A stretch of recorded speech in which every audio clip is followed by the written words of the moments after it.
Imagine you stand on the command tier of a Kelvaran dreadnought in the third year of the Shoals War. You have 11 decks of crew beneath you, 10,000 souls who have never known you to fail. You have main batteries that can crack a moon into gravel and a hull plated thick enough to shrug off a sustained orbital barrage. You answer to no one in this region except the Overcommandant himself. And you spot, at the very edge of your long-range scope, a single contact. Small. Faint. Barely a smudge against the dust banks of the Calderon Shoals. You give the order to pursue. Your bridge crew sings the pursuit hymn, as doctrine requires. Your engines wake the way a mountain might wake. And for the next 11 hours, you watch that contact slide sideways into a reef of tumbling rock and frozen dust, a place your dreadnought cannot follow without tearing its own belly open, and you watch it grow fainter and fainter until it is not on your scope at all. It did not fire on you. It did not even change its bearing in any way you could call evasive. It simply went somewhere you could not go, and then it was gone, and your 11,000 souls and your moon-cracking guns sat in the dark of the shoals feeling, for the first time in any of their lives, slow. That contact was a human survey tender, a two-crew rock hauler, and it did not merely escape you. It made the proudest navy in 4 arms of the galaxy look like a beast of burden chasing a spark. For most of a decade, that little craft was the single greatest advantage the human colonists of the shoals held over a power that outmassed them 10,000 to 1.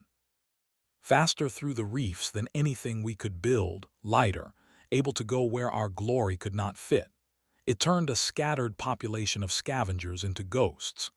They could strike our supply lanes, strip a freighter of everything not welded down, and be 3 reefs away before our gun crews finished their charging litany.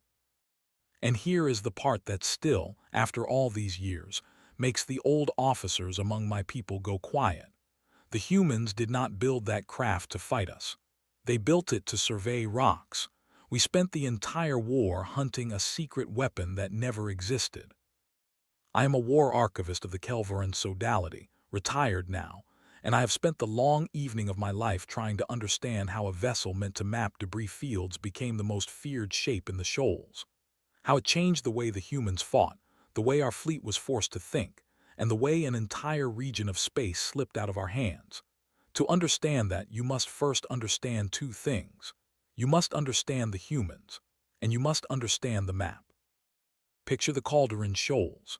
Long before either of our peoples arrived, a world died here. Something pulled it apart slowly over an age, and what remains is not a clean ring or a tidy belt but a vast, layered ruin.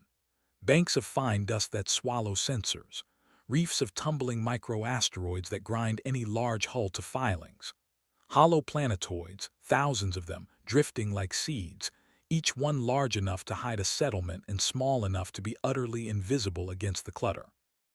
And running through all of it, the sheer rivers of gravitational turbulence where the wakes of larger masses cross and cancel and tear. A Kelvaran capital ship that strays into a sheer lane is not damaged. It is unmade. This is the geography that made the human resistance possible. And this is the geography their little craft was, by sheer accident, built to dominate. When the humans first came to the shoals, they came not as soldiers but as scavengers. They were a small, late, poor people then, settling the ruined places the older powers had passed over. They needed a vessel that could thread the reefs to reach ore, a vessel that could dock on the surface of a planetoid that was tumbling end over end. A vessel light enough to ride the gentle eddies between sheer lanes instead of fighting them, cheap enough that a family could build one in a hollowed rock, and tough enough to survive a sudden dust squall that would have stripped the paint from a warship and the warship from the paint. The craft they settled on came to be called the Gull, and the commonly told story places the first true gull-pattern tender in a mining rock the humans had named Coldhearth, welded together by a woman named Greer Halloran. The way the humans tell it, Halloran was not even a designer. She was a repair welder who got tired of losing haulers in the reefs and built something that would not die. When the first one slipped off its cradle and feathered through a debris bank without so much as a shudder, Someone watching is supposed to have said it moved like a gull on a gale. Halloran is supposed to have answered, "Then a gull it is."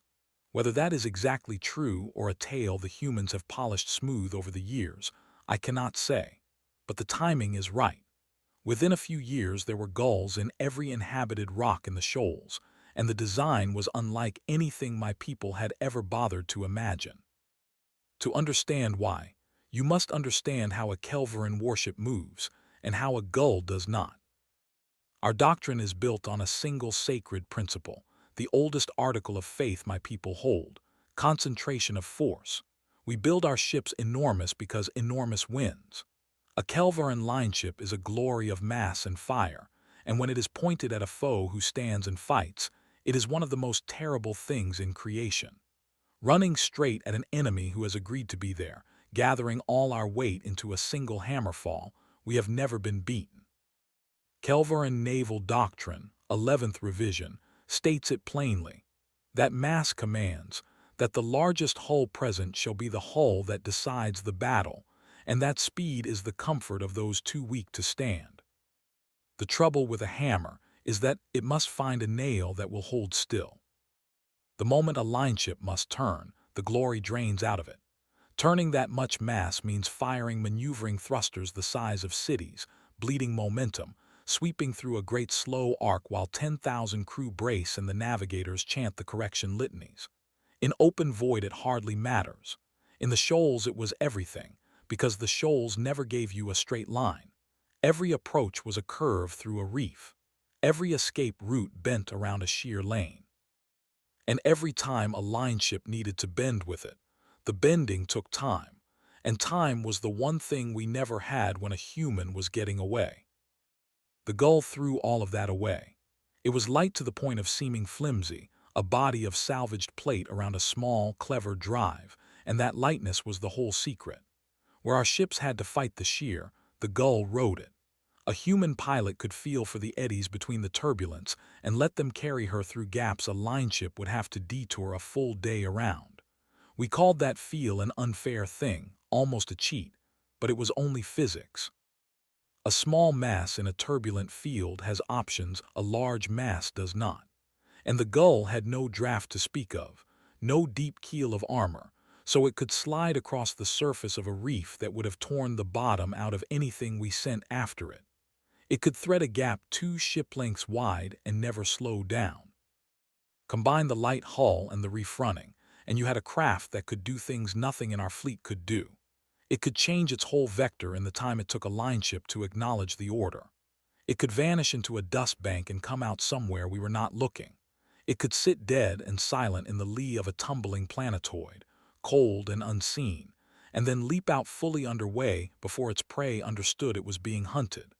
And it could do all of this with a crew of 2. 3 if they wanted a cook. 2 crew. Set that against the 10,000 aboard the dreadnought that began this account, and you begin to see the shape of what was coming. For our people, a small crew was a small force, beneath notice. For the humans, a small crew meant that, when a hauler full of refined ore was taken, it was split 2 ways and not 10,000, and 2 people walked away from a single afternoon's work richer than they had been in their lives. Building one was nothing like building a warship. Our line ships are raised in fortress yards over decades, blessed at every stage, their plans approved by the sodality's masters and inscribed in stone. A single dreadnought consumes the forge output of a whole moon. The gull was built in a hollow rock by a handful of people working from feel and habit, out of whatever scrap the reefs had given them that season. No blessings, no approved plans. If a drive fairing cracked or a hull plate split, a human crew could beach the thing on the surface of a planetoid, weld a patch from salvage, and be back in the lanes within a few sleeps. A Kelveran ship with comparable damage limped 100 days back to a fortress yard. The humans could build a working gull in the time it took our masters to convene the committee that would approve the requisition for the study of the problem. That speed is why they multiplied the way they did, and that, in turn, is why the war went the way it went. Now, you must forget whatever you have been told about how this war was fought.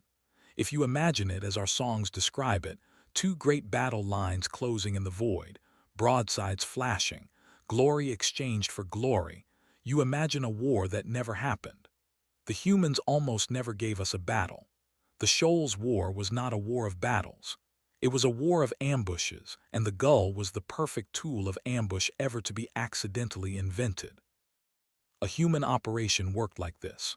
You found a supply lane, one of the threads of traffic our fleet needed to keep its outposts fed, ideally where it had to narrow through a gap in a reef. You waited, cold and dark, tucked in the lee of a planetoid or buried in a dust bank, sometimes for days. When one of our freighters came through, you did not fight it. You came out fast, ran alongside, and either frightened the crew into surrender or put a few rounds across its drive to make the point. Speed mattered, but not to catch the freighter. Our freighters were slow, fat things, and the gull could run rings around them. Speed mattered because of what came after. Once you had the cargo, you needed to be a dozen reefs away before anyone could send a warship, and the gull always had a way out. This is where my people broke their hearts against the simple truth of the thing. A gull could lie in a shallow sheer pocket that no line ship could enter. It could leap from cold to full vector before our sensor crews finished logging the contact. And after the strike, it could run in nearly any direction the field allowed, because for a craft that light, the field almost always allowed at least one good road. If one of our warships did appear during the raid, the human pilot simply turned into the nearest sheer lane, the very place our doctrine forbade us to follow, and rode it away at an angle we could not match. If we tried to follow around, the chase became a humiliation. The gull would feather through gaps while our line ship swept its great slow arcs, and with every arc the gap widened, and the warship's commander could watch on his own scope, as the contact he had been ordered to destroy grew fainter by the hour while he could do precisely nothing about it. This was not theory. It happened again and again across the whole length of the war, and the dispatches that came back to Fleet Command read like the diary of a creature slowly losing its mind. Captains begged for faster ships. They begged for smaller ships. They begged for anything that could actually keep up. One squadron commander wrote that he had pursued a single gull across 4 reef systems for the better part of 2 days, only to lose it in a dust bank he could not safely enter, and that by the time he had circled the bank the human was not merely gone, but had, in passing, stripped 2 more of his freighters. He requested permission to mine the dust bank. The request was denied on the grounds that the bank was a registered mining claim, and the paperwork would take a season. The man who inherited all of these dispatches was Overcommandant Velsera, and I want you to keep him in mind, because for years his name and the humans' troubles were the same story told from 2 ends. Velsera was not a fool. He was, by every measure my people use, a brilliant officer. He had broken 3 rebellions in the outer arms with the hammer of concentrated force, exactly as doctrine instructs. He arrived in the Shoals certain that the humans' little craft were a nuisance that discipline and mass would sweep away within a season. Kelvaran naval doctrine, 11th revision, after all, holds that no scattered force can withstand a concentrated one, and that an enemy who will not mass is an enemy who has already conceded the field. The humans had not read the 11th revision, so they kept winning. Velsera's answer in the early years was the only answer his training allowed. If the humans struck his lanes, he concentrated more force on his lanes. He gathered his line ships into grand escorts, and the humans, delighted, simply went around them, struck the lanes the grand escorts had left bare, and were 3 reefs gone before the escorts could turn. Each turn, you will recall, took an age. Velsera wrote to the sodality requesting the construction of additional dreadnoughts. He believed, with the whole faith of his people, that the problem was that his ships were not yet large enough. It is the single most Kelvaran thought a Kelvaran has ever had, and I say that with love because I thought it too for far too long. Some of the human pilots understood the gull's gifts better than its own builder ever had, and it is worth telling you about a few of them, because each of them shows a different face of the same terrible little craft. The first you should know is Nadia Akwu, and Akwu mattered not because she was the fiercest of them, but because she was the first to truly read the shoals. While most early crews treated the sheer lanes as hazards to be skirted, Akwu spent 2 years mapping them. She learned which eddies ran reliably, which pockets stayed calm long enough to hide a craft, which reefs opened a passage at certain alignments and sealed it at others. She turned the chaos of the shoals into a chart that only a gull could use, because only a gull was light enough to ride the roads she found. The early human raiders worked from Akwu's charts the way a thief works from a stolen map of a palace. We hunted them through a maze. They were running down corridors they had measured to the centimeter, and we did not even know the corridors were there. Then there was Tamaz Ray's, and Ray's is the one my people remember with the most dread, though for the wrong reasons. Ray's commanded what the humans called a flock, a loose company built around a single large captured freighter he had armed and renamed and made into a floating fortress and base. That freighter is the ship our songs remember, the great grim shape that blockaded the supply station at Tanny's Reach for 40 days and brought one of our richest outposts to the edge of starvation. But here is what our songs leave out and what I have come to believe is the whole point. The freighter never caught anything. It could not. It was a slow, fat fortress, the same as ours. The teeth of Ray's flock were the gulls. When a freighter tried to run the blockade, Ray's did not send his lumbering flagship wallowing after it. He loosed 3 gulls, and before the freighter's master understood what was happening, there were boarders climbing his hull. The big ship was the flag, the symbol, the thing that made our outpost commanders wake in the night. The little ones did the work. There was Joanna Vance, who became a legend among both our peoples for a single afternoon. When Velsarov finally trapped a nest of raiders in the Marrow, a dead-end reef system with only one navigable mouth, he sealed the mouth with a wall of line ships and prepared to congratulate himself on a vindication of doctrine. Vance loaded a derelict hauler with every volatile thing her people had, set its drive to overload, and sent it drifting into the blockade. When it went like a small sun, and while our entire wall flinched and scattered to avoid the blast, Vance took her gull straight through the gap the panic had opened, threaded between 2 dreadnoughts close enough to read their hull numbers, and was into open sheer before anyone thought to fire. Velsaraz's ships gave chase. They could not catch her. She raided his lanes for half a year after that, and every pursuit ended the same way, with a faint contact dwindling into a place we could not follow. There was Idris Kane, who turned raiding into an industry. Kane is supposed to have stripped more than 400 of our vessels across his career, a number that makes the others look like amateurs, and he did it by treating his gulls not as raiders but as scouts of a single great machine. He would hold his heavier ships back as floating bases and send gulls fanning out ahead, dozens of them, to find the weak freighter, the straggler, the convoy that had drifted out of formation. By the time a convoy understood it was under attack, Kane's scouts had already chosen the kill and cut its road home.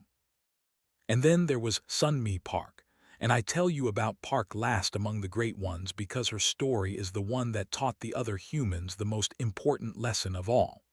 Park was no fortress commander and no legend.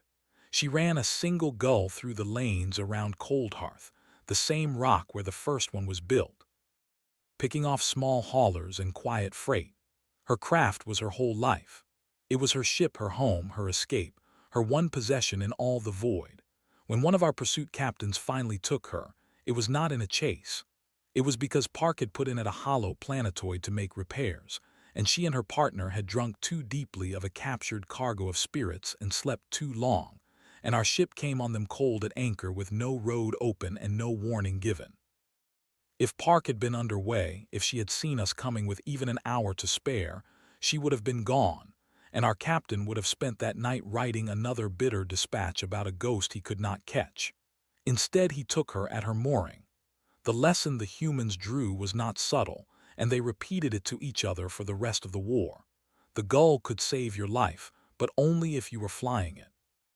I will tell you about one more because his story says the truest thing of all, and his name was Edwin Marsh. Marsh was not a scavenger or a fighter.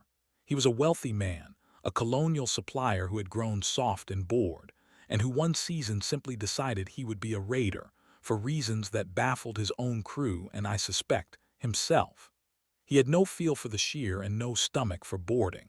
By every right, he should have died in his first month. But Marsh had money, and money bought him a clean, fast gull, and that craft kept him alive long past the point his skill had any business keeping him. Every time he blundered into trouble, and he blundered often, the gulls simply gave him a road out that he had not earned. We caught him in the end, as we caught every human who made enough mistakes. But the fact that a soft amateur with no talent survived for over a year, as a raider, tells you everything you need to know about how little the pilot mattered, and how much the craft did. Because that, in the end, is the thing my people were slowest to understand. We kept hunting for the great human captain, the genius admiral, the secret war leader whose death would end the trouble. There was no such person. There was only the craft, and the craft was everywhere, and the craft could be flown by anyone. This is the part of the account where I must stop talking about pilots and start talking about something larger, because the gull's true effect on the war was not in any one raider's cleverness. It was in what it did to the arithmetic of defiance itself. Before the gull, resisting a power like mine was a thing only the strong could afford. To threaten a Kelvaran supply lane, you needed a warship, or something close to one, and a crew to fill it, and the wealth to arm and feed them. The cost of even trying was enormous, which meant that resistance, when it came at all, came from organized factions with deep resources, and such factions could be found and bought and broken, in the way our doctrine was written to find and buy and break them. The gull destroyed that arithmetic. A craft that could be welded together in a rock from salvage, crewed by two, and armed with a few salvaged guns could close a supply lane just as surely as a warship, and arguably more surely, because the warship could be seen coming and the gull could not. When the cargo of a single stripped freighter could be split two ways instead of 2,000, every poor scavenger in the shoals suddenly held in their hands the means to become rich, and to become a problem in a single season. The barrier to defiance did not merely fall, it vanished. And so the shoals did not present us with 10 enemies or 100 that we might have hunted down one by one. It presented us with thousands, scattered across a region the size of a small empire, each one independent, each one in a craft that no warship could reliably catch, each one able to appear, strike, and dissolve back into a population that looked exactly like it. There was no fleet to defeat. There was no capital to burn. There was no leader to kill. There was only a region full of ordinary people who had each, individually, become uncatchable, and whose only shared doctrine was that they refused to gather into anything we knew how to fight. I have read Velsaraz's dispatches from those years many times, and you can watch a brilliant man's certainty come apart line by line. Early on he writes of isolated banditry. A year later, of a coordinated insurgency, which was wrong, because there was no coordination, only a shared craft and a shared map. Later still he stops trying to name it at all and simply writes, in one dispatch I have never forgotten, that he has been sent to fight a fleet that does not exist, with ships built to kill a fleet that will never come. Doctrine, 11th revision, he notes bitterly in the same dispatch, has no article for an enemy who declines to be an enemy in any way the 11th revision can recognize. He requested a 12th revision. The sodality told him the 11th had served for 900 years and would serve a while longer. It did not serve, but the way it finally failed and the way my people finally adapted is a harder and quieter story than the one our songs tell, and I want to end with the truth of it rather than the legend. We did not beat the gull with a bigger ship. That was the lesson it took us most of a decade and a great deal of blood to learn. Every dreadnought we added was simply more glory for the humans to embarrass. What finally turned the war was the thing our doctrine valued least, and the humans never expected us to learn: patience and knowledge in place of mass. It began when a new staff officer under Velsera, against every instinct of our service, stopped asking how to catch the gulls and started asking where they would be. If you could not run a ghost down, you could perhaps be waiting where the ghost was going. We began, shamefully at first and then in earnest, to buy our way into the human population. We paid informants. We turned captured raiders. We learned the lanes Nadia Aku had mapped, not by mapping them ourselves, which we could not, but by buying her successor's copies. We learned which planetoids hid nests and which spirits a crew was likely to be drunk on after a good season, as poor Sunmi Park had been. We stopped sending a single great ship to chase one gull and started setting traps. A fast, small ship at each end of a lane, the humans thought was safe, squeezing inward, while a heavy ship waited far off to block the only road we had taken care to leave open. And swallowing the deepest article of our faith, we finally built small. The sodality never admitted it, but the pursuit craft that turned the tide in the last years of the Shoals War borrowed nearly everything from the gull. They were light. They had little draft. They could ride the gentler sheer and slip the smaller gaps. They were not quite as nimble as a gull, and a good human pilot could still lose one in open reef, but they were close, and they carried just enough firepower to end a gull they did manage to corner. We had spent 900 years believing the largest hull present decides the battle. We won the shoals only when we built the smallest hull we had ever consented to build, and named it, with no sense of irony whatsoever, after a Kelveran predator bird. It worked slowly. It did not end the raiding in a season or even in 3, but it changed the arithmetic back. A gull could still outrun a warship in open reef, but it could not outrun a trap set with knowledge it did not know we had. The ghost's whole power had been that we could never predict it. Once we could, the rest was patience, and patience is a thing even my people can manage when we are humiliated enough. I will tell you a thing my songs leave out, because I am too old to leave it out any longer. It took the combined fleets and the combined treasuries of the sodality the better part of a decade to subdue a problem created in the end by a rock hauler. Think on that. Think on what it says about glory, and about mass, and about the oldest article of a 900-year faith, that the largest navy in 4 arms of the galaxy could be brought to the edge of ruin by a vessel built to survey debris, in a war it never agreed to fight, by people it never managed to gather. The gull did not die when the war ended. Far from it. The very gifts that made it a terror made it indispensable, and once peace came the shoals filled with gulls flying honest trade, threading ore and water and passengers and news between rocks too small for any freighter to reach. The craft that had starved our outpost at Tanny's Reach became, within a generation, the craft that kept 10,000 settlements alive.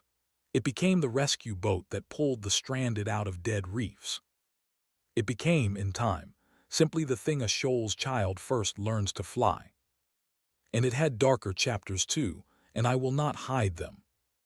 The same speed that had carried raiders away from our warships carried smugglers away from the Peace's own patrols, and the same shallow draft that slipped honest cargo into honest rocks slipped contraband, and worse than contraband, into rocks that no law watched.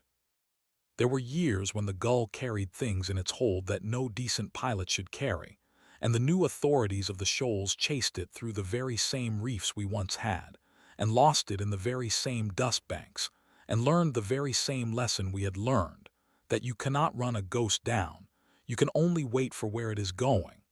The craft did not care what it carried. It only ever knew how to go where the heavy things could not follow.